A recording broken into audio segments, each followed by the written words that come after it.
this semester is Peace from Conflict to Reconciliation. I'm Eleni Bastian, I'm the director of the International Studies Institute.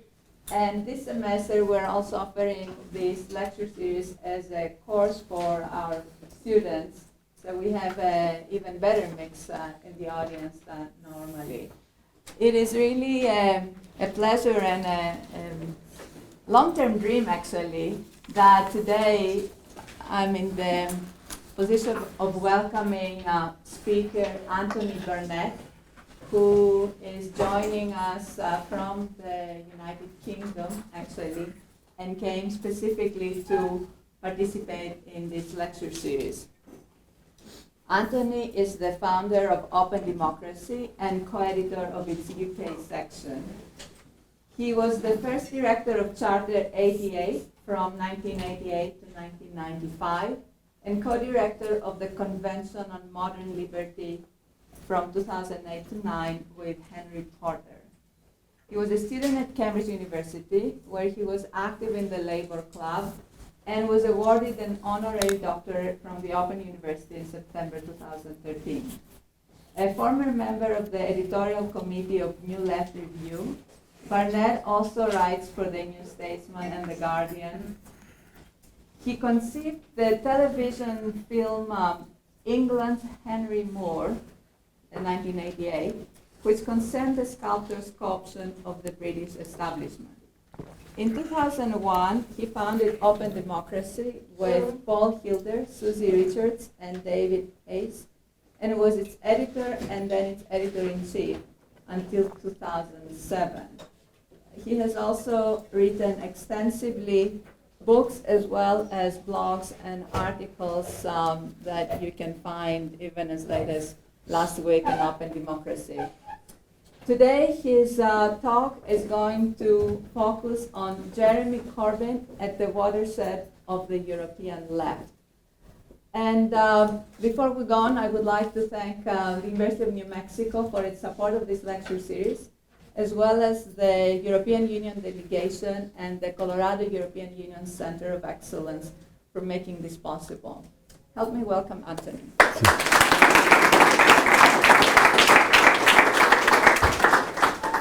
Thank you very much, Eleni. I see that there are only two pieces of paper on the walls in this room. One says agree, and the other says strongly agree. I look forward to some disagreement, but there's another one there. What does that say? Disagree. Good, very good. So we're at quite a controversial time, and I hope that we can have a discussion after I've made these sort of introductory remarks about what is going on in terms of our politics. When I first drafted this talk, it included a question for you here in America about the similarity of the support for Bernie Sanders with what we're witnessing and I'm going to analyse in the United Kingdom. But having been here for the last couple of weeks and watching the first of the Democratic debates, the leadership debates, candidates debate on CNN, I have no doubt that what we're looking at is both Corbyn and Sanders at the watershed of the global left. So mostly I will discuss what's going on in the UK, but I want to just say something about this larger context, including the United States. In 1918, inspired by the Russian Revolution, the brilliant Hungarian scholar György Lukács joined the Hungarian communists and then became a minister in a very short-lived Hungarian Socialist Republic. And Max Weber, who was a colleague of his and had worked with him before the First World War, a giant of German sociology, wrote to him privately, warning that the Russian Revolution of 1917, of the previous year, had put back socialism by 100 years. I was told about this letter, which he said had just been published, by Agnes Heller herself, a brilliant student of Lukács, in Budapest in 1976. And I well remember wondering at the time, what would it be like in 40 years when Weber's prediction meets its deadline? How will socialism pick up the pieces and take up its cause after the century-long wound has begun to heal? And now I think we can start to see the answer. Part of it came when Saunders told the CNN audience of some 15 million Americans in that debate last week that America needs a political revolution to overcome the disgusting role of big money and corporate power. Defining his socialism as democracy, he demanded that millions of Americans get engaged and many more get registered and vote, as a precondition for achieving apparently quite modest goals such as universal health care. Now, you no doubt are more interested in whether Trump will be the Republican candidate, and if so, whether Hillary Clinton will defeat him, and that's very understandable. But by emphasizing that millions more had to be engaged in order for real change to come, Saunders in effect presented himself as preparing the way for his socialist revolution. Now, what astonished me was three things. First, that his description of the usurpation of the political system here by corporate power and big money was agreed by all on the platform. Second, I was rather struck by the incredible nature of Hillary Clinton's answer. Her answer to this problem was that she was good at fixing things. And thirdly, at the respectful way in which his radicalism was treated. And I think, and I know the America relatively well, that it was literally unimaginable 10 years ago that he would have been able to present this argument and had it taken seriously. And this has now come about, I think, due to the frustration with capitalism since the financial crash of 2008. So this constellation of surprise, of new forms of popular support, and a breakthrough in conventional politics, not yet completed but just begun, all taking place in the aftermath of the financial crash, this constellation can be seen at work in the United Kingdom as well. Now, the UK is generally thought of as a conservative country that sticks as close as possible to the United States. And when it has enjoyed leaders who stand out from the crowd, such as Margaret Thatcher, who was a Tory or Conservative, who was Prime Minister from 1979 to 1991, or Tony Blair, a Labour Prime Minister from 1997 to 2007, when we've had these more radical prime ministers, they've been especially zealous in their embrace of the US presidency, of Reagan in Thatcher's case and George W. Bush in Blair's. It's as if the price of radicalism within British politics is to be even more in support of the White House than most people in America. And this is one measure of the rupture in British politics, the up yours to established routines personified by the astonishing choice of Jeremy Corbyn as leader of the Labour Party. A backbench MP, that's to say just a regular member of the House of Commons who with no ministerial experience, since 1983, he's an old-fashioned socialist with a long tradition of opposition to, as he sees it, Western imperialism and even Britain's membership of NATO. It would be hard to think of a figure less pro-American in all British politics. And he is a Republican in a country that loves its Queen. Republican in the United Kingdom having a different meaning to what Republican means here. One of those little things about the British state that makes the country so quaint to Americans is the monarch's Privy Council. That's Latin for secret council. A member of Parliament who becomes a minister or a senior shadow minister in the opposition party is enrolled in the Privy Council and can then be given access to secret government information on what's called Privy Council terms, i.e. they can't divulge it to others. There are today around 600 members of the Privy Council, mostly politicians who have retired. However, a quorum of the Privy Council is 3, and invitations to its meetings are at the monarch's, i.e. at the Prime Minister's discretion. but it has supreme power over the state, which is very useful in an emergency. It is, in effect, a kind of reserve dictatorial power. Now, if you want to join it, you have to do the following. I'm quoting now from the oath of becoming a Privy Council member. You have to swear by Almighty God to be a true and faithful servant unto the Queen's Majesty as one of her Privy Council, and in all things be moved, treated and debated to faithfully and truly declare your mind and opinion according to your heart and conscience, and then keep all matters so committed and revealed secret. So there's this odd thing here that the Privy Council actually obliges its members in discussion to be honest, but does not oblige them to be honest when outside of the Privy Council, i.e. being politicians in the normal way of affairs. And just as symbolic, on making this oath and on joining the Privy Council, you must kneel before the monarch and brush her hand with your lips. As leader of Her Majesty's opposition, Jeremy Corbyn has to be a member of the Privy Council and to become known as the Right Honourable. But so far, he has declined to kneel before the Queen and said he thinks that some things should change. Is it possible that after a break of 355 years, the English Revolution has resumed? Now, Corbyn's opponents conclude that all this confirms his unelectability, and the media are obsessed with this issue.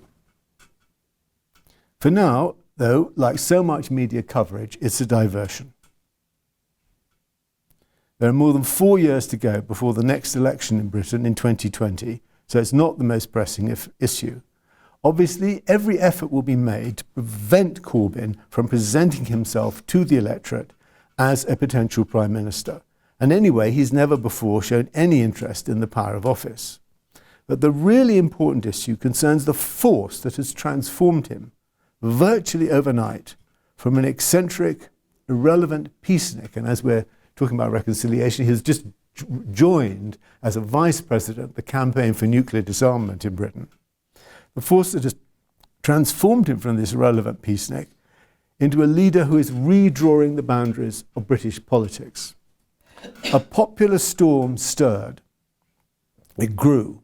It found intense oxygen from the scorn and derision which it attracted from the media, and it blasted away the three mainstream candidates for the Labour leadership against whom Corbyn was standing.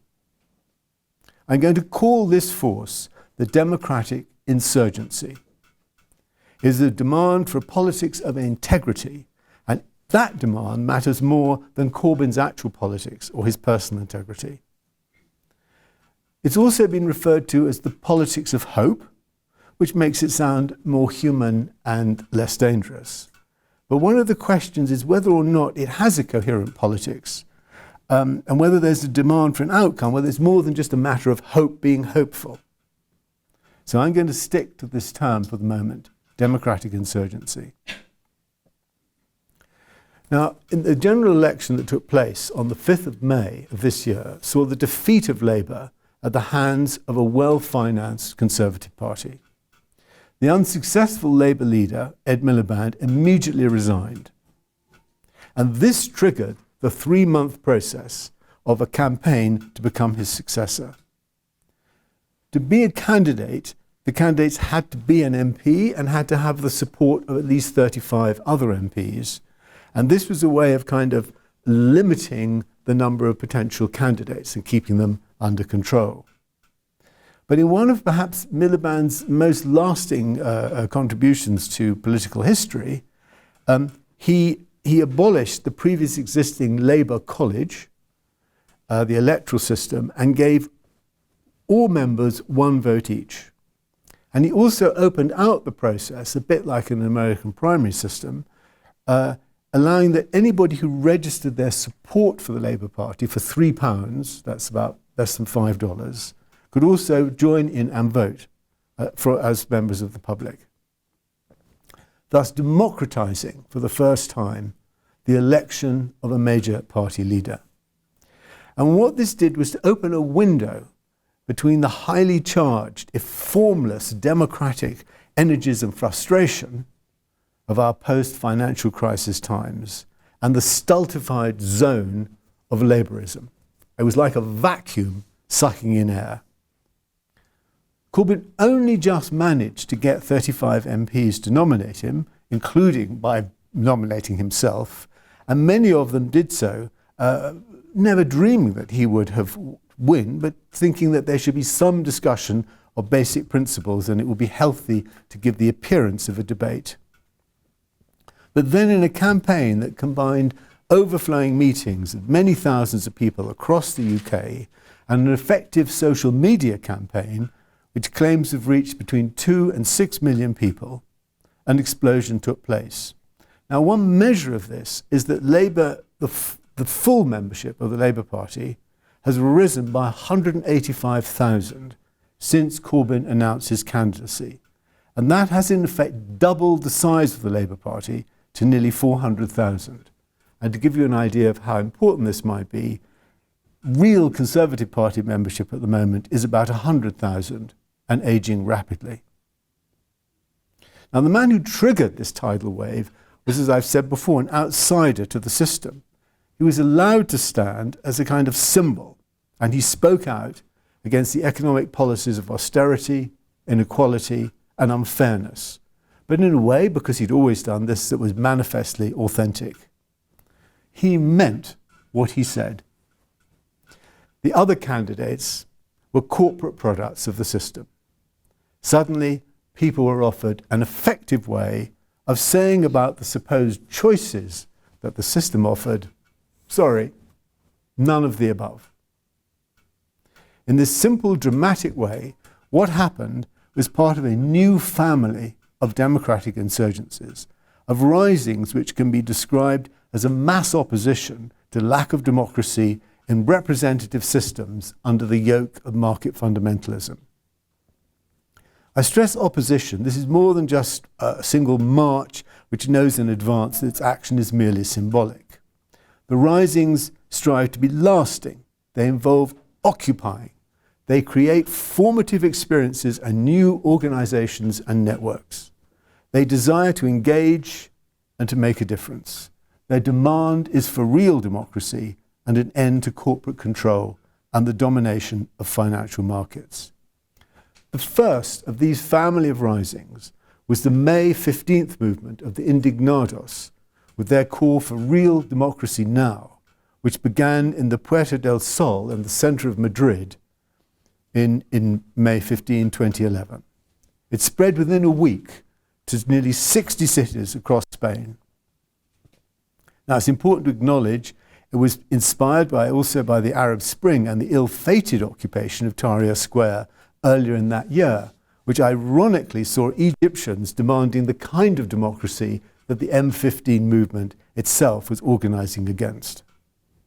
These family of risings, this is just to include some of those that I went myself to witness, includes the Greek protests that led to the Syriza government and then the referendum against the terms to ending austerity that had been offered by the Eurozone, Occupy Wall Street in this country with its claim to represent the 99%, the occupation of Gezi Park in Istanbul, and in the United Kingdom itself, the surge of support around independence during last year's Scottish independence referendum.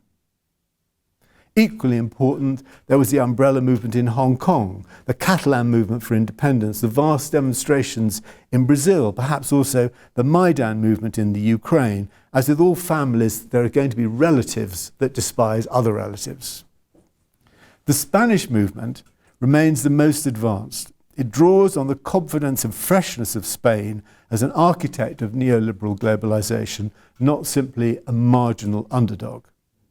And I discussed what it was like to go to Puerta del Sol in my Raymond Williams lecture, which I gave recently. And 4 years on from that May 15th, in a careful balance sheet of the rising's achievements, Jordi Vaca wrote in Open Democracy, referring to the way in which now the mayors of Madrid and Barcelona, both women, have come from the Indignados. The feat of the civic activists, I'm quoting him, is remarkable.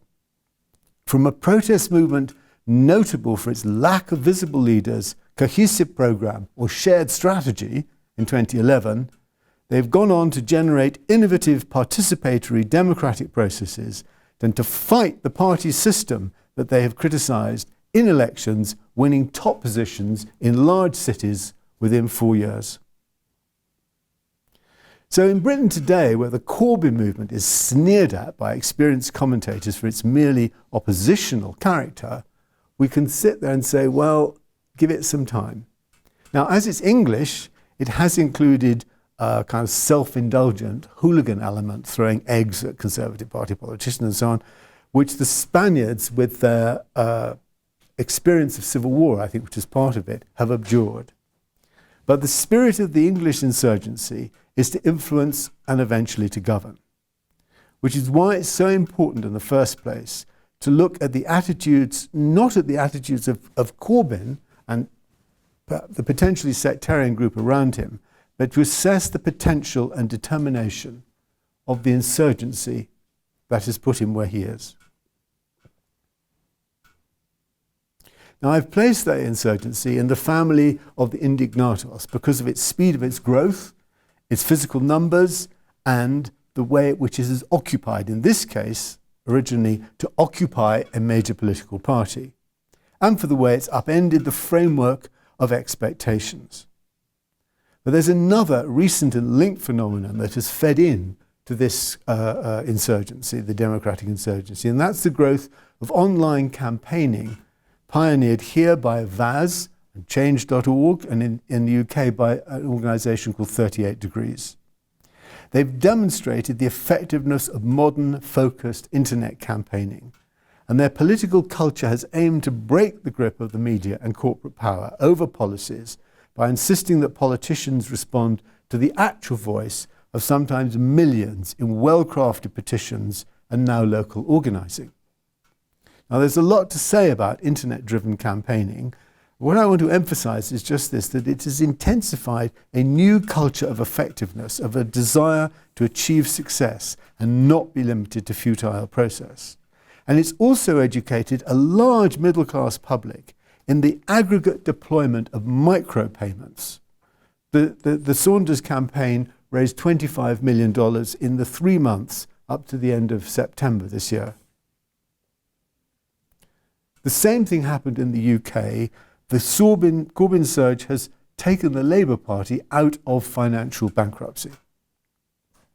So the culture of possibility that this new environment is a core part of what the insurgency is about. It's quite experienced. It has, through its numbers, funding, and it's growing in its organisational self-confidence.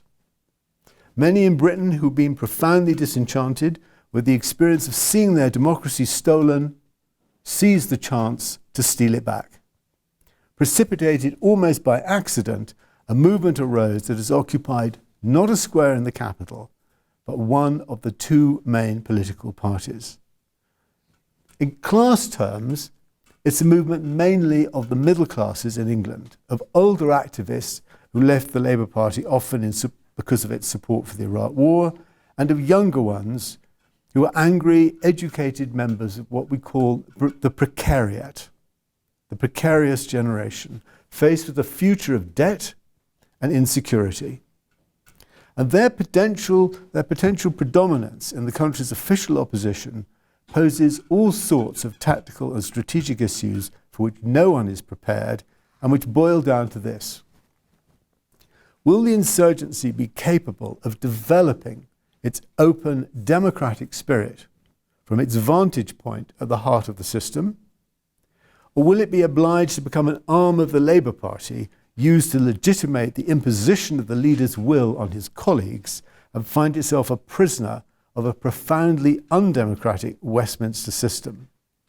Will the democratic insurgency find that occupying a political party is a springboard or a trap?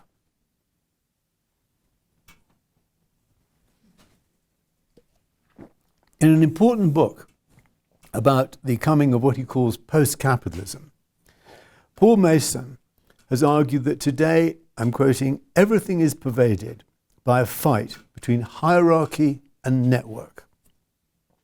He argues that this conflict is the defining contradiction of our time. Network opens up the possibility of freely accessible abundance. Hierarchy is the form that monopolies, banks and governments seek as they struggle to maintain control over power and information. Nothing is more hierarchical than a Westminster-based political party formed by a winner-takes-all voting system.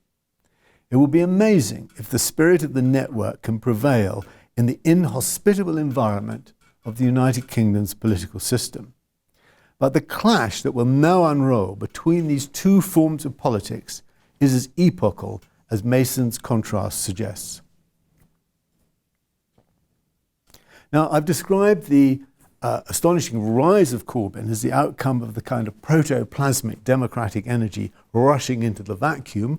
I've looked at the energy, calling it democratic insurgency. I now want to try and look at the nothingness that was the vacuum of Westminster social democracy.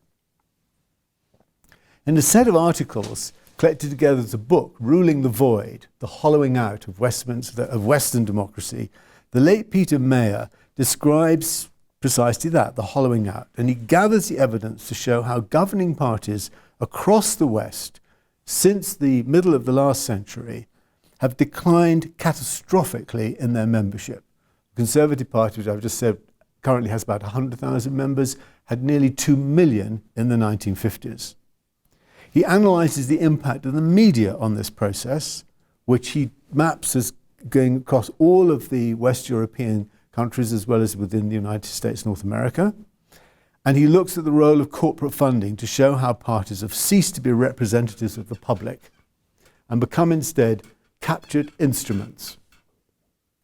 Now, at the end of the 1990s, when Blair was at the height of his power before the Iraq War, but when he'd shown already his true colours domestically, I had to confront the fact that he was going to frustrate the call for a democratic constitution for which I had campaigned. And it led me to argue that the form of rule that Blair was adopting, he was obviously doing something original, he'd abandoned, quite rightly, and I'd supported this, the old Labour corporate trade union method of fixing things. And I concluded that what he was doing was he'd embraced a form of rule which I called manipulative corporate populism. By corporate, I mean modelled on forms of corporate power with strict lines of command. By manipulative, I mean using the black arts of public relations and market research. And by populism, I mean the forms of appeal associated with advertising and glamorous branding to sell the product. What I was analysing was the conscious intensification in the UK of the wider process that Mayer has diagnosed. The last thing Blair wanted was a growing party to whom he would be accountable, and he bled party conferences of their authority and membership declined. Now, one of the striking things about the Indignados and the Occupy movements of the last 4 years is they are starting to overthrow the Mayer diagnosis. And so one aspect of this is that what happened is that quite a lot of people, when the political parties declined, joined NGOs, they joined different campaigning organisations, some of which became members of 1 or 2 million, larger than political parties. And this then fed into the kind of the Avaz, the campaigning experience. And this is now, we're now seeing this coming into the membership of political parties themselves. The SNP in Scotland, a population, the Scottish Nationalist Party, which is in a country with a population of 5 million, it now has a membership of over 100,000. So we're beginning to see the disappearance of party membership being reversed. However, not fully reversed. The Conservative Party, as I've mentioned, has not grown. But they, at the moment, are riding high. having played the electoral game with millions of pounds in donations, which allowed them to focus on swing voters with scientific precision. Manipulative corporate populism now has a new and happy home in Cameron's Conservative Party, with a capacity to adapt and survive which can't be underestimated. However, corporate populism can't now be readopted by the Labour Party, and this is already the considerable achievement of the democratic insurgency. In their contest for the leadership, Corbyn's three traditional opponents did their best to strive for its magic, and perhaps to their credit they lacked the full-blooded cynicism of a Blair or a Cameron, our current Prime Minister, which is necessary to pull it off. More important, in my view, neither Labour supporters nor the public want it anymore. Hence the attraction of Corbyn. But while he may speak truthfully and with integrity, the group that is said to surround and support Corbyn are by all accounts part of that old Labour culture. And they will get nowhere in today's world in terms of winning and holding the power of the state. If they can't embrace the democratic reforming energy of the insurgency, then their opponents within the Labour Party will need to do so. The only way forward for Labour is to transform itself into a democratic popular force, to become, so to speak, a form of the politics to which Bernie Sanders is arguing for here. Just as Corbyn is certain to fail if he adopts a left-wing version of traditional party politics, so any of the more traditional groups within the Labour Party who are happy to kneel before the Queen and now seek to replace Corbyn will nonetheless have to decline the lure of centralised, manipulative corporate populism. But the democratic insurgency is inside this old machine of the Labour Party. Can it thrive in its framework? A vacuum is not a fertile environment. Having watched the debates of the Labour candidates, it was impossible not to be struck by the banality of their exchanges, the absence of anything memorable, the lack of ideas or reference to arguments or research about the key issues, their failure to build new policy perspectives. Corbyn was a partial exception, issuing a democratic prospectus to back up his cogent opposition to what is called austerity, but that was it. And the difference in atmosphere was striking with the leadership contest of 1994 that Blair won. He developed his strategy with an extensive set of papers, while he and his partner in arms, Gordon Brown, who was then to become Chancellor of the Exchequer and then followed him as Prime Minister, hunted down key policy intellectuals to pillage their ideas. Their method may have been instrumental, but a new worldview was at work.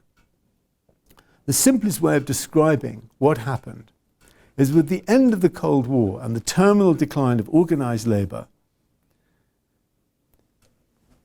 that Labour leadership embraced globalisation in place of socialist internationalism. They saw globalisation as a force that created growth and jobs and tax revenues to permit a reinvigoration of government, of health, education and welfare through what they called a smart executive state. In doing this, they were quite greedy for ideas and arguments. But what happened to this quite high energy and in some respects inspiring attempt to create a new and reforming party? Well, there were two strategic errors happened in the United Kingdom and one banal attempt by Blair to become a great thinker. And together they shattered any possibility of building a vibrant political culture which was capable of renewing itself.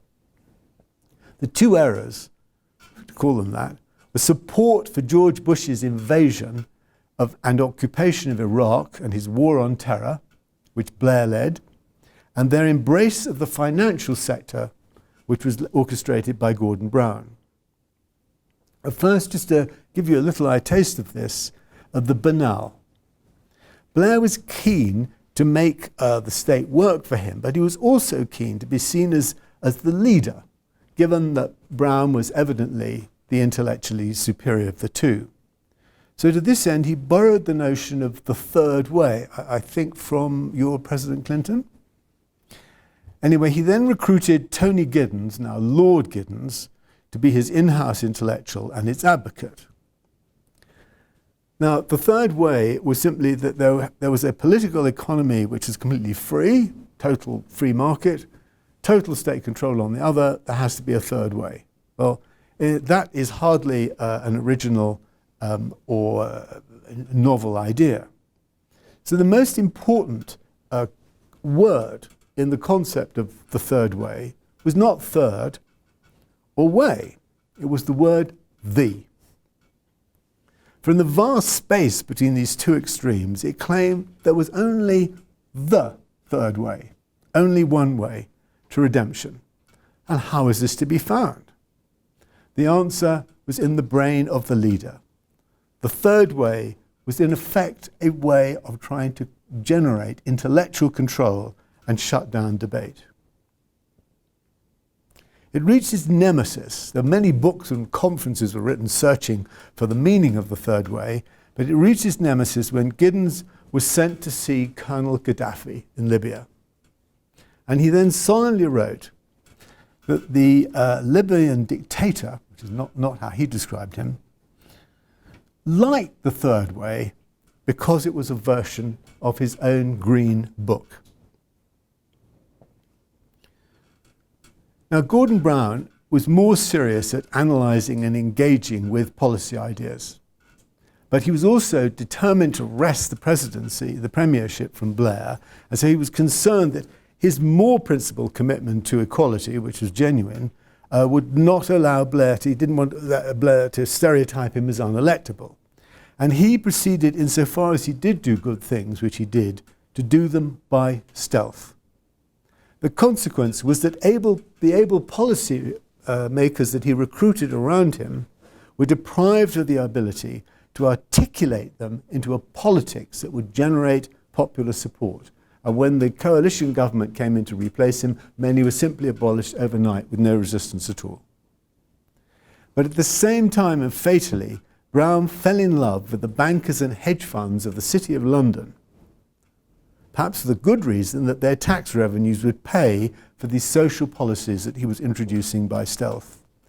In effect, he bet the extension of the ranch in Britain on an expanded and deregulated financial sector.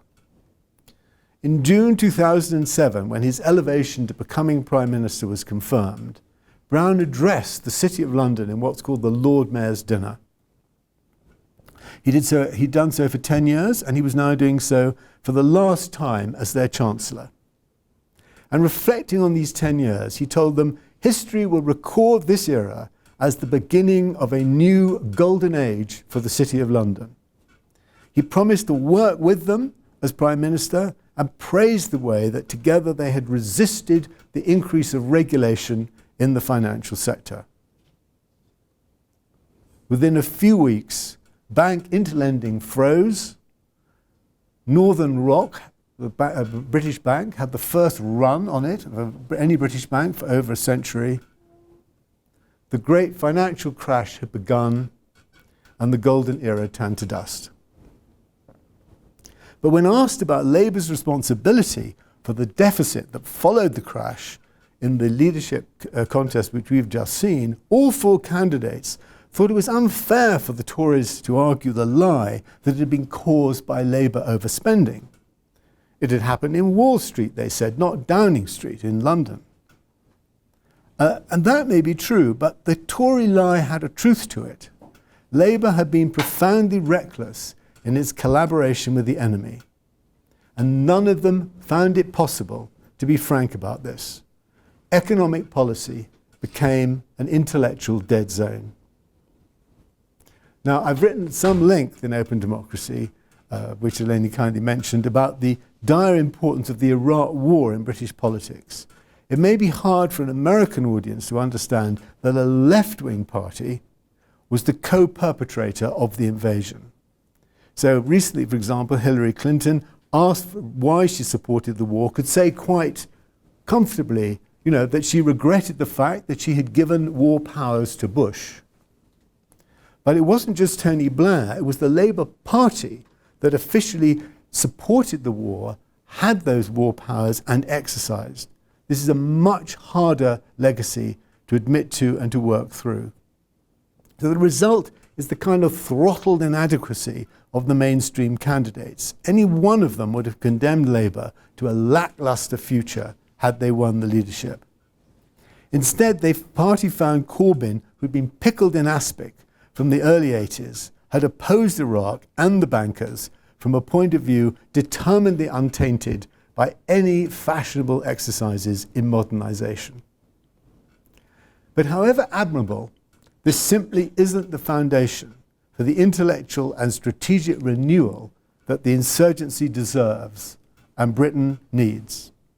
Corbyn has conjured up the forces that have shattered the plate glass of the Labour entrance hall, and there are now at least 3 interlinked issues, I'm going to just touch on them very briefly before I end, that this democratic insurgency must confront if it is to be true to its democratic spirit.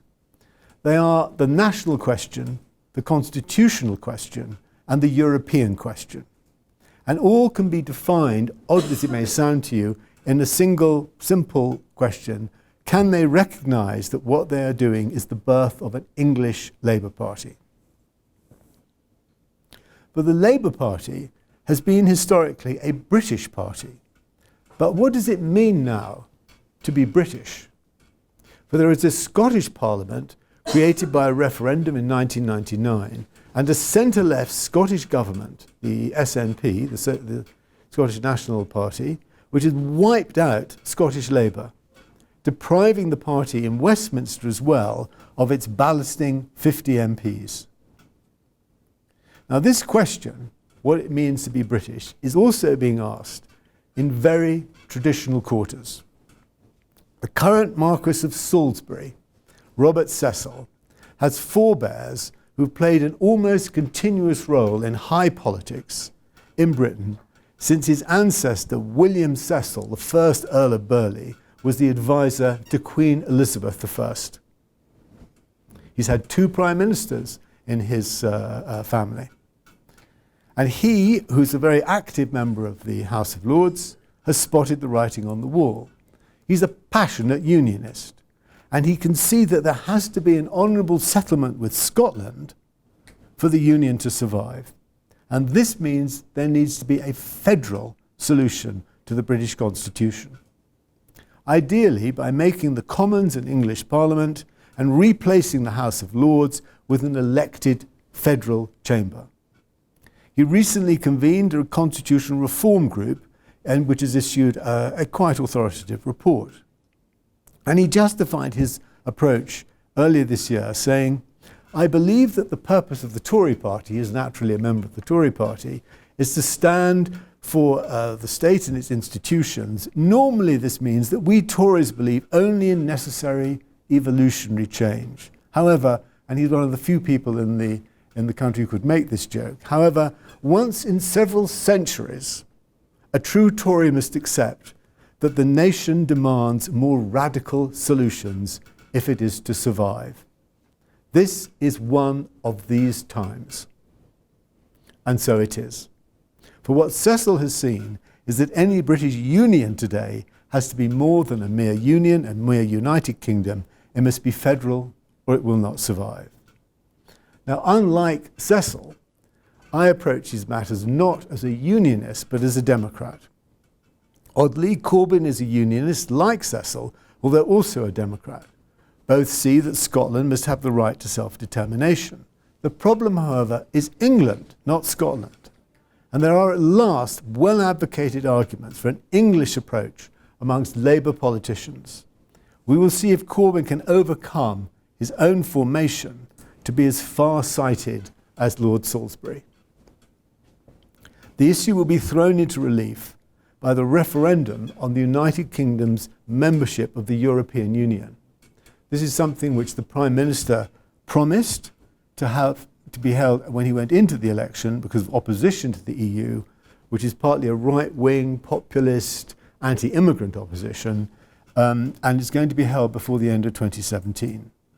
Now, reinforced by the immigrant crisis, which is now sweeping Europe, the Leave Europe argument is strengthening and could even win, taking Britain out of the European Union, so not just the Eurozone, but out of the European Union altogether. This will cause immense upheaval within the Conservative Party and also almost certainly lead to the breakup of the United Kingdom because Scotland is going to vote to stay. Thus, Corbyn's surprise elevation can be seen as part of a wider breakdown of British politics, not just Labour's, and also of Europe's.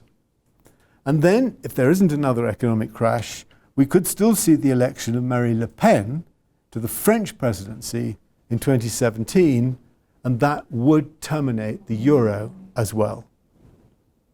With such uncertainties, it defies belief that Corbyn will not be tempted to stay on to 2020 and chance his luck on winning Downing Street.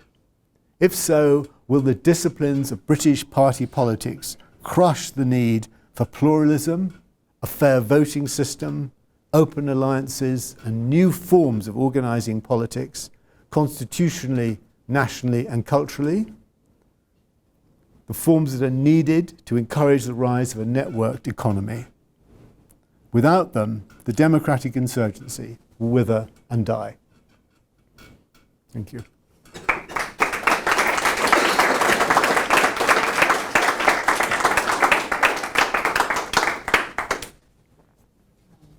Thank you very much, Anthony. And I'd like to ask my colleague and friend Jamal Martin, director of the Peace and Justice Studies program, to come here, ask questions, and lead the discussion. Thank you. First of all, I want to thank my colleague for an insightful and a very provoking radical discussion about open democracy. And I have several hypothetical questions, I have several devil's advocate questions, and several ideal questions, and a couple of interpretive questions for you. But I think I'm going to... Good start. Yeah, it's a good start, right? Thank you.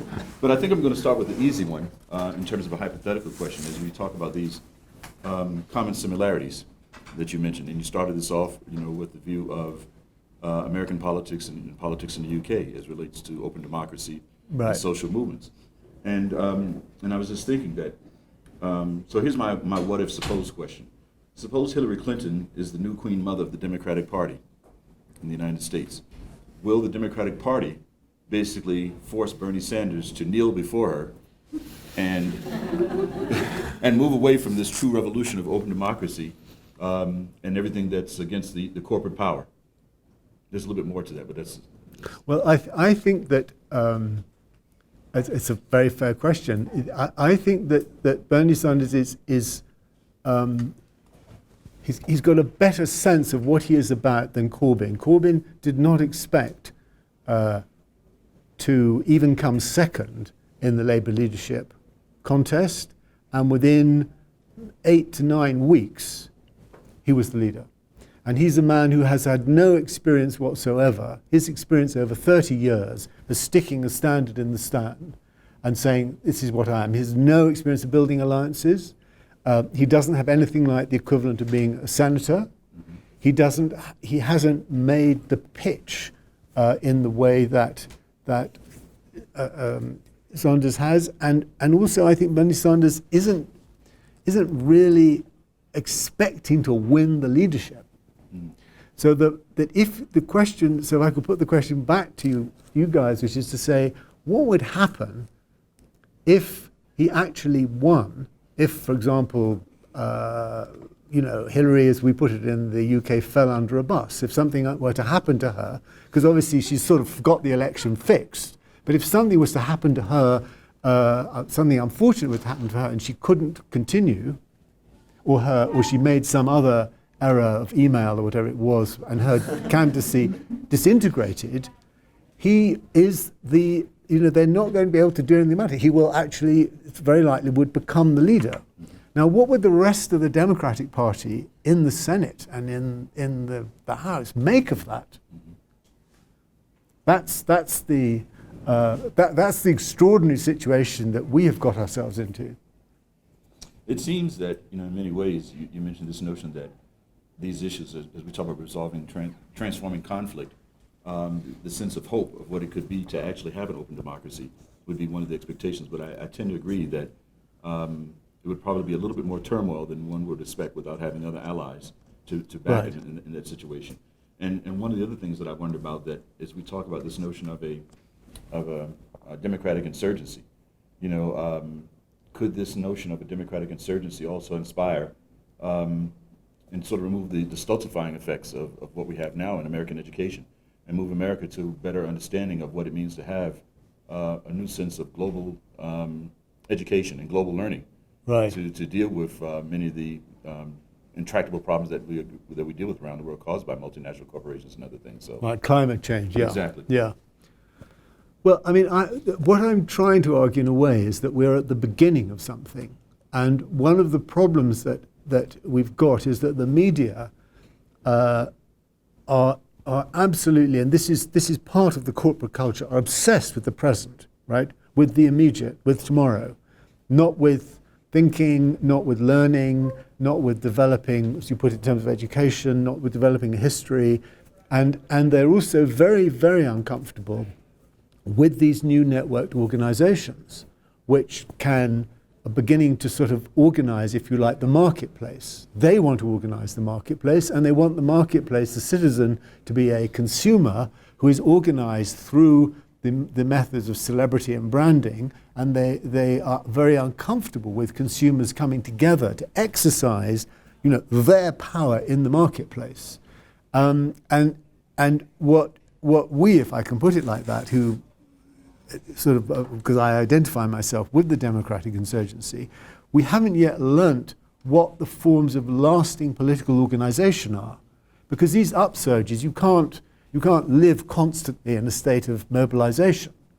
You need a political economy. You need to be able to pull back. You need to be able to reserve build up your forces. So we don't yet have, there's now a joining of, or a creation of, in the terms of Spain, political parties, but what form this will take, how this will work, the educational internal processes that are needed, we haven't yet learnt how to do that. And one argument is that the only radical organizations that have learnt how to do it are churches and faith organizations.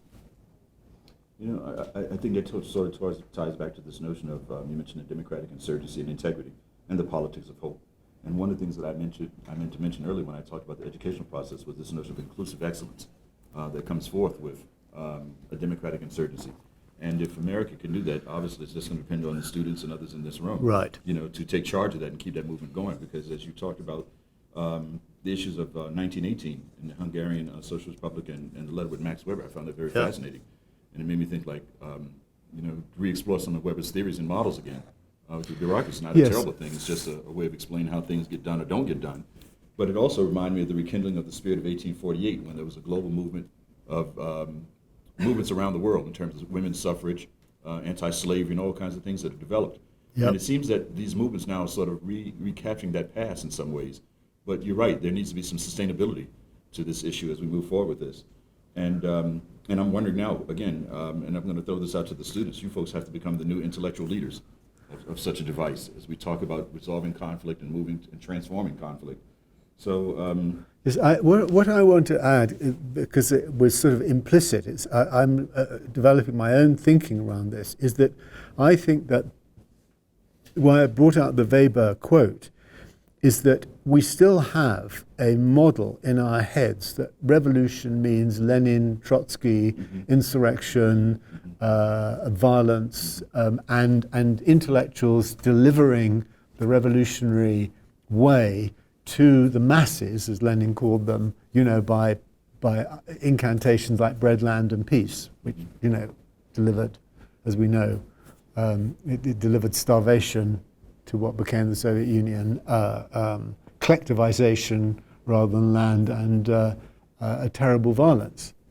And I was struck, there was a piece, I think it was in Atlantic, I was just sort of doing some catching up with my reading, which talked its discussion of Bernie Sanders and of the debate in the Atlantic, is big American magazine, and it just said, here he is, he's 70, whatever he is, 77, he is no Lenin or Trotsky. So they still got this idea that a socialist who calls for a political revolution has to be a fanatical, sectarian, insurrectionary, that model of what it means. And what I think the implicit argument there, which I've used the Weber quote about, is to say, actually, the Russian Revolution was a mistake. It was a catastrophe. And it is not a model of change. And the romance that some left intellectuals still have, and some of those associated with Corbyn still have, that's the way to do it, that defiance will lead to a shattering breakthrough in a new stage, is not in fact the model that we should be working with or should have in our heads. And the media, sorry to finish, the media will continue to try and force us to think that that's what revolution is about. Yeah, it's very contrary. Because the lady here wants to say something. Okay, good. Oh, no, I have a couple of questions for you. So, Right. sort of devil's advocate question at first. What about this radicalization of nationalism that's occurring both everywhere from France to the United States, for example, with outside candidates such as Ben Carson and Donald Trump, Yep. which are purporting either anti-Islamic and anti-immigrant proposals? Is that like an antithesis to the democratic insurgency that you were seeing as a means of not only blocking other people from voting, but looking at possibly xenophobic policies? Right. So I think this is a really one of the central questions, that the democratic insurgency draws upon an anti-elitist, anti-corporate feeling, which can take right-wing forms. And so part of what I sort of was skipping over to get time is that in the UK, UKIP has been, the United Kingdom Independence Party, which is an anti-immigrant party, has been growing at the same time, not to the same scale and extent. And therefore, we will be up against a populist form of trying to take on, you can see it in Trump very clearly, here. But I would also argue, and this is one of the points where perhaps I would be separating myself from the Corbyn camp, is that nationalism can take a civic as well as a what you might call a kind of populist form, an antagonistic form. And that civic nationalism, which is what we're seeing in Scotland, is one which is not saying there is only one people and one way, but can be pluralist, is open-minded, believes in institutions.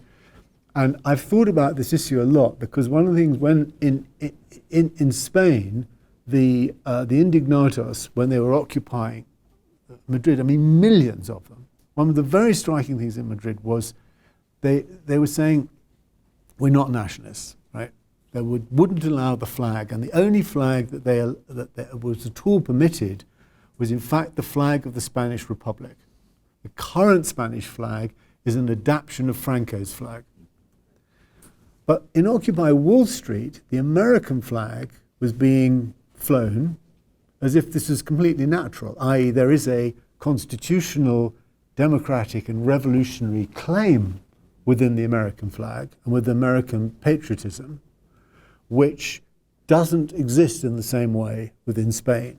And it's a very acute problem in the UK because of this sort of British, are we English, people don't want to be English, is sort of working all that through. So my own feeling is that we have to be able to articulate civic nationalism and not seek to deny it or to allow the right to walk off with that. And what that means, it's a non-populist, defining populism as the idea that there is only one people, as a monopolistic concept, and saying, we are a people, but we are pluralistic, and we can disagree, and we're citizens, and it's an open-minded nationalism.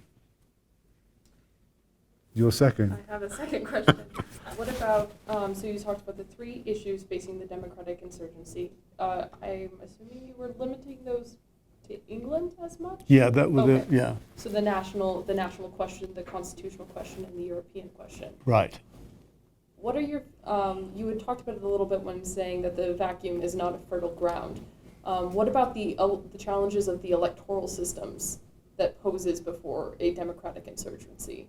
So even though the support of the candidate may be held, the electoral system itself may block the candidates coming in. For example, in like plurality systems, how it takes it, since there requires a majority rather than Right. Representational. Right. So how many people here understand the English electoral system with first past the post? Or how many don't understand it? We have. Okay. So I am a very keen advocate of electoral reform, which I mentioned as a fair voting system. So the British have a kind of, it's a sort of an imperial system, and it's a winner-take-all system. So you have 650 constituencies, and each constituency, the candidate with the most votes in the first round wins. This means that a candidate who's got 35% of the vote, because there's two others with 20 or 24% each, wins outright. So almost, and that when you add that up, it means that the winning party can get a very small absolute percentage of the votes. So Cameron, who has just won with an absolute majority in Parliament, who won the election in May, won with 37% of the actual vote in the election. In 2005, Tony Blair won power in the British state with 35%, 2% less. So that is a completely undemocratic and unfair political system. And in most European countries, there are different forms of proportional representation, which wouldn't allow that outcome. And I was very struck how recently, when Erdogan in Turkey failed to get 42% of the vote, got 41% of the vote, and he was frustrated in his attempt to become a kind of dictatorial president. Everybody said this is democracy. In Britain, he could have walked it on 35%. And in the British system, once you've got control of the House of Commons, you basically have got what we call elective dictatorship. So getting past we have to reform the electoral system, and that means that you have to have a party that is that will win power on the present system, very unfair, and then dismantle it. And so far, we've not been able to persuade the Labour Party to do that. And Corbyn is equivocal on this issue, very dangerously so. Does that answer your question? Yes, it does. But it's an absolutely key question in terms of British politics, because the lure of absolute power is so great. Once you've got it, you say, what's wrong with this electoral system? It's given me complete power. Mm-hmm. This is so it's very difficult to, and it's very foolish, because he could create an alliance of other parties who would like that commitment. But we haven't yet persuaded even the Corbyn leadership to be unequivocal in going to a fair electoral system.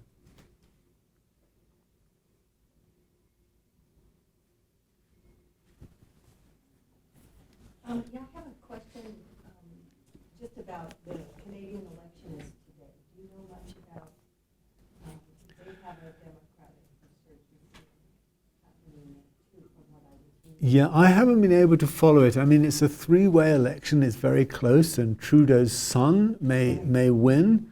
And I always feel a bit queasy when members of the same family are winning. So,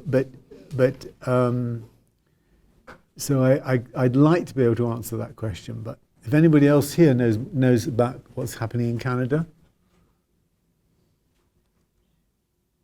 Other than feeling the same Yes, queasiness. I don't think it's the same sort of insurgency as we're seeing. My impression is that there's Harper he's trying to win a fourth election, and he's quite conservative and right wing, and people are finally getting fed up with him, and the traditional parties are getting their act together. That's my impression. but whether this has got the same sense of surprise and of a generational breakthrough is not clear to me. And the fact the Liberals, led by Trudeau's son, suggests that it's the renewal of a traditional party kind. Go for it. Does this new socialism require a movement away from globalization? Yes, it requires a movement away from globalization as controlled by corporate and the financial system, definitely. So it involves, therefore, the embrace of government as an essential part of what the kind of world that we want to build, a world of civic nationalism. It means supporting nationalism, supporting governments that support education, support health, and I myself would like to see governments basically nationalizing the financial sector. The financial sector, not total nationalization, but finance should be a utility, a public service rather than a form of private. The way the financial system is now working is like a tax on everybody. All right. Okay. Okay. Well, this has been a very introspective look. I suppose you're talking about how would socialism work within the state itself, the problems of the electoral system, how to define the national and constitutional questions, and possibly the European question. But what does this mean for interacting with other government systems? What will this mean for foreign policy? If this democratic institution works in say in one country, what will this mean for foreign policy? You mean for Britain or for the United States or? For any country, for example, you have to work with countries that have different ideologies as you. What is the democratic insurgencies answer for some of these tough questions that arise in foreign policy? Well, one of the striking things for me, which I felt very, very much in Greece at the time when Greece was at the high point. I went to Greece for the referendum on the euro, and here you had, overwhelmingly the young people and 60% of the electorate saying no to the terms that Europe was offering. And one of the things that was very striking to me was the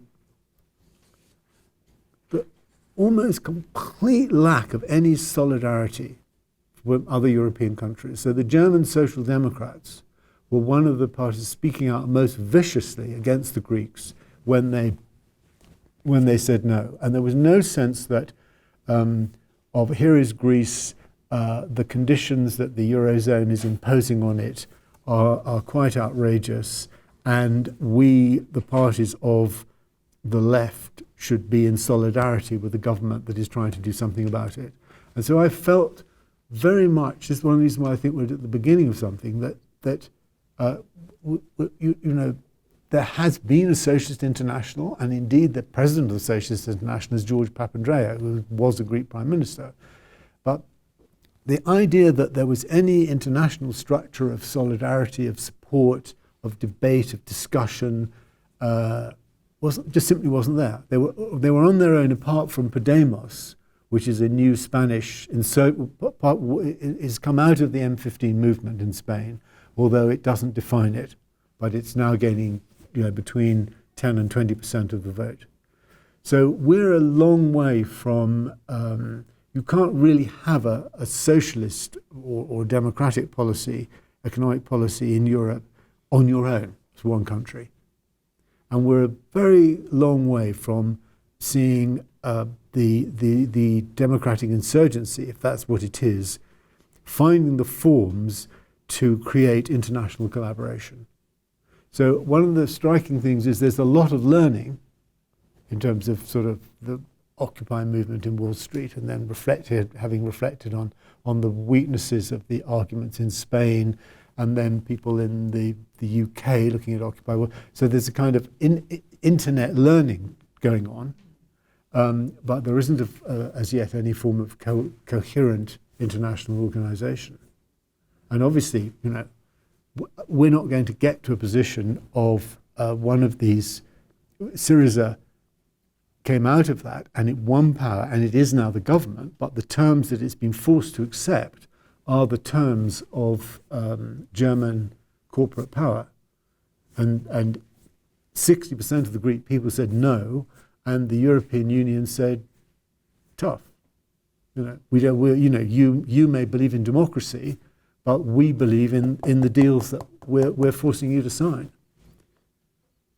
So that's a long and painful process is now going to begin. I don't know if that answers your question, because you're looking a bit unhappy. It's okay. Yeah, I wanted to push that I was further. Maybe I was taking notes quickly, and I don't know that I have all the points right, but you talked about the national, the constitutional, and the European questions. Did they recognize in the UK that there is the preparation for the birth of the European Labour Party, right? That was what you mentioned. And I'm trying to see now the connections between the birth, perhaps, of a European Labour Party and the European Union. That is, do you see? No, I said there needs to be an English Labour Party. English. Yeah, this is still. I'm looking at it very much as a national experience, and part of my argument is that the English aren't even yet capable of understanding it as something which is a national experience. So they would still like it. There's still part of this, the part of the Labour form of this insurgency is desire Scotland to go away, Scottish independence will disappear, we will go back to a British, a comfortable unionist politics. That's part of the old-fashioned nature of what Corbyn is about. I think if I can add this, because I think there's a set of something behind this question. There's a number of elements of this emerging new politics. So one of them is that it's not collectivist in the sort of Soviet style, but it's not individualist in the pure market style, and that the social networks are a form of socialized individualism. So, and I haven't worked through what this means, but I think that's really important. Secondly, I think one of the elements of it, which came out rather clearly in the democratic debate, but which again Corbyn has not got his head round, is the question of liberty and surveillance. So I think that one of the crucial elements of the new politics is opposition to unwarranted surveillance and opposition to the sort of vast collected databases which the NSA and are creating in collaboration with their British partners. And therefore opposition to what you might call the deep state, which is being created within the US and certainly within the UK. And that also has an international aspect. You can't sort of, the data security and freedom from the internet abuse you can't have in one country, because the internet is inherently not governed by, you may be able to get it in the United States given the current American predominance within the internet, but that is likely to end with Chinese developments. So I take the point about, well, what will its international character be? And my simple answer to that is we don't yet know.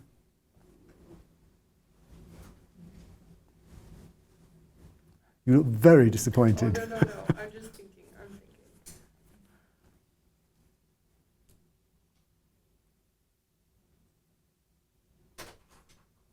So I was wondering if I can go back Yes. to the EU question, Yeah. because I can see the EU being an obstacle to some of these, the democratizing of the financial system, for instance. Yes. It's playing out in Greece right now. But there's the other side of me that thinks maybe because of, even if we stay within the EU borders, common borders, that maybe some of this cross-fertilization and the Nados and the Syriza and so on, the exchanges are happening because it created a more open ground for the exchanges. So I'm just trying to imagine it, or to figure out if the EU, as it stands now, is a hindrance to a development that would be more democratic, or can it be used, can it be co-opted even, can it be put to work to start creating a more democratic system? So there are two, these are very big questions. I know. But you're here, No, the but fine. expert. So one of the big questions is all very well talking about democratic insurgencies, but what's happening in Germany? Germany is the key country in Europe. And there, the younger generation, they do have jobs. Germany is producing a surplus. There is high employment. There's relatively high support for education. And there's no evidence that there's very strong opposition to surveillance, but there's no evidence of the sort of rise of, if you like, the insurgent movement which we've seen here or in the UK or in Spain or in Greece. And Germany is the defining country of the European Union, along with France. So secondly, you've got the question of the difference between the Eurozone countries and the EU as a whole, of which the main issue there is partly Denmark, but the United Kingdom is the main country, which is a large country, which is not in the Euro, but is in the EU. Now, if the Euro is to survive, then the countries in the Eurozone have got to become more federally closer to each other, because the Eurozone can only survive if the surpluses that are produced in some parts of it, mainly Germany, are actually moved around. And if that's going to happen, then there has to be a common banking system. And if that happens, there has to have a common governance. And then that will need some form of democratic oversight. So there's now, and the French are arguing very strongly for that, and the Germans are resisting it because they've got it always. And that's a very big conflict. And so the Varoufakis, who was the original Greek finance minister in the recent crisis, his argument was Greece is simply a pawn in a fight between the two elephants of Germany and France. And until that's resolved, nothing will happen in the Eurozone.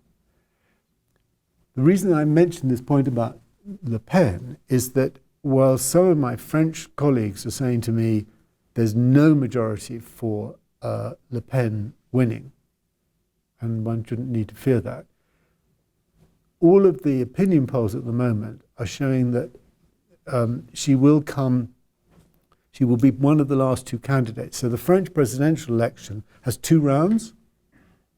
You have the first round of, however many candidates could put their candidacy forward, and the top two candidates, unless one candidate is 50%, the top two candidates then fight it out. And all the polls are showing at the moment Le Pen is in the lead and will therefore be one of the last two candidates.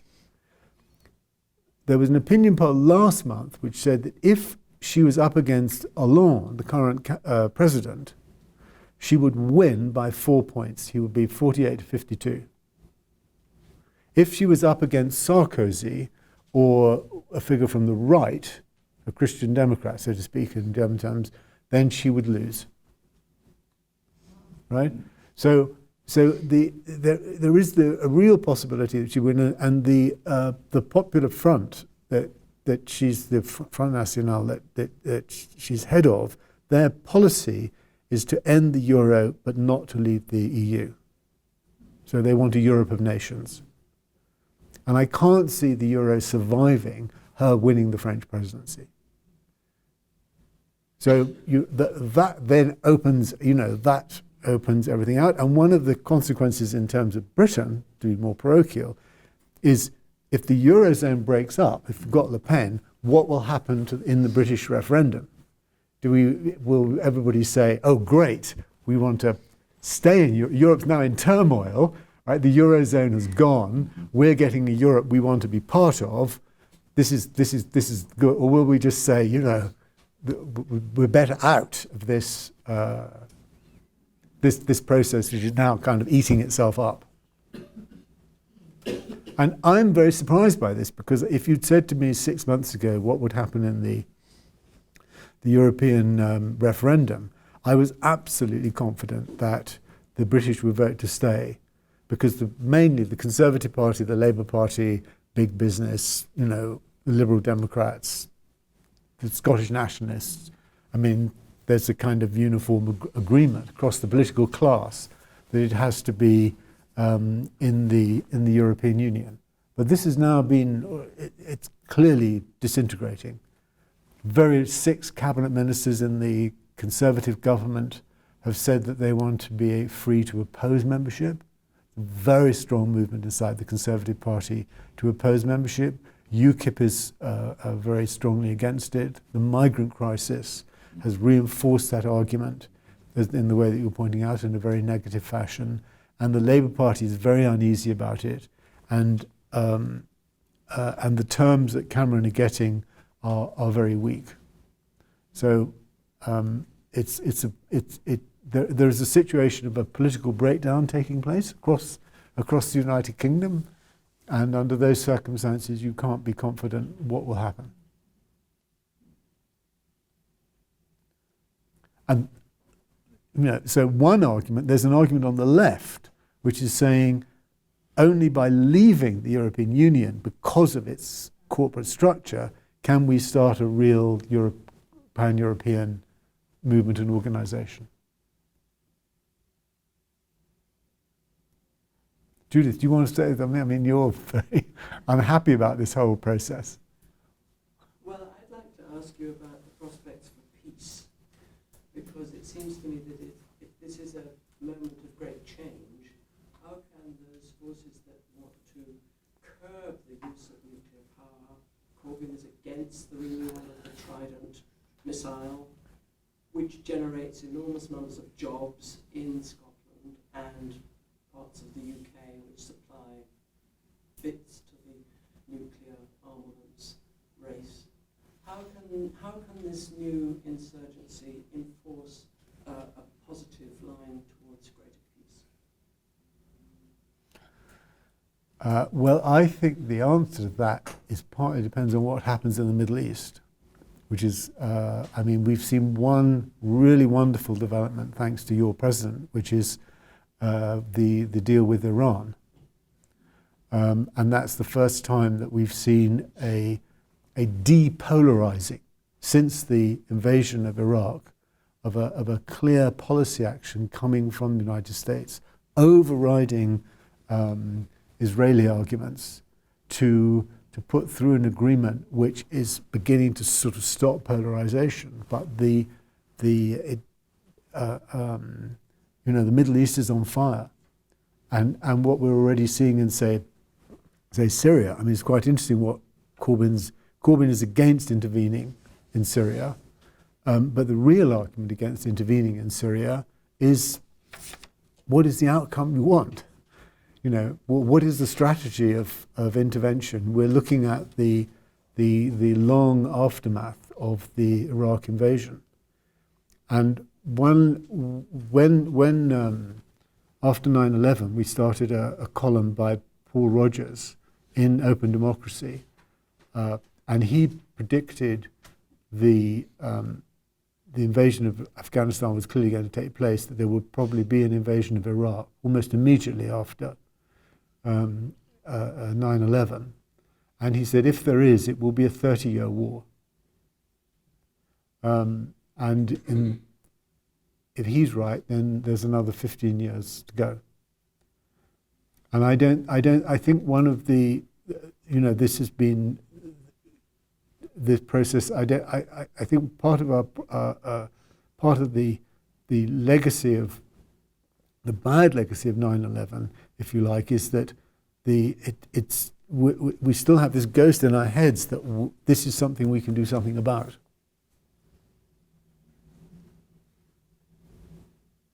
By using force. So the only solutions are international agreements, and that means international agreements with powers which are not that bad, like Turkey, but also what are the Saudis up to and what are the Russians up to, and that involves a sort of a complex form of international diplomacy, which the United States, the United States, the catastrophe of the Bush invasion is still something we're struggling with and have not absorbed. And Hillary Clinton certainly hasn't absorbed it. In fact, I'm afraid to say Trump has understood that America has screwed up in the Middle East more clearly than any other candidate. Just to end on a cheerful note.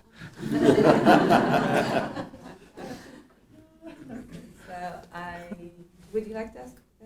No, actually, I was just forming a lot of other thoughts myself about all of this, and in relation to the issues of U.S. foreign policy. I think I would advise students, if they haven't read 2 books yet, to go back and look at them as we talk about this whole notion of electoral reform and proportional representation. And that is Alexis de Tocqueville's Democracy in America, and the issues of winner take all and the tyranny of the majority, and then Gunnar Myrdal's book on An American Dilemma. And I think the answers to those questions, gets us back to like what this means for U.S. foreign policy.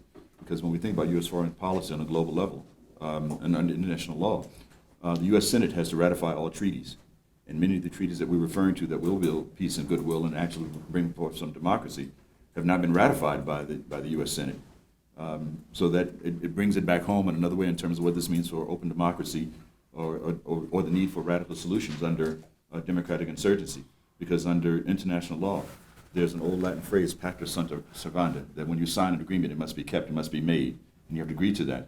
And so by not signing treaties for 30 years or more, it keeps the U.S. from being involved in unique ways to reconcile some of these forces and some of these conflicts. So it does come back to an open democracy and what that really means. So I think those 2 books help in that sense, looking at the Bricker Amendment. And I think that under this notion of a democratic insurgency, I'm hoping, and I will continue to pray and work for the idea that we don't see the decapitation of our leadership in those areas, because it will have a terrible impact, because a democratic insurgency lies at the very core of peace education programs and peace building programs, as we talk about climate control and hunger, poverty, education, and the issues of just acknowledging the Universal Declaration of Human Rights, particular Articles 25 and 2016 that deals with health as a human right and education as human rights. And so it takes us away from that corporate model of thinking.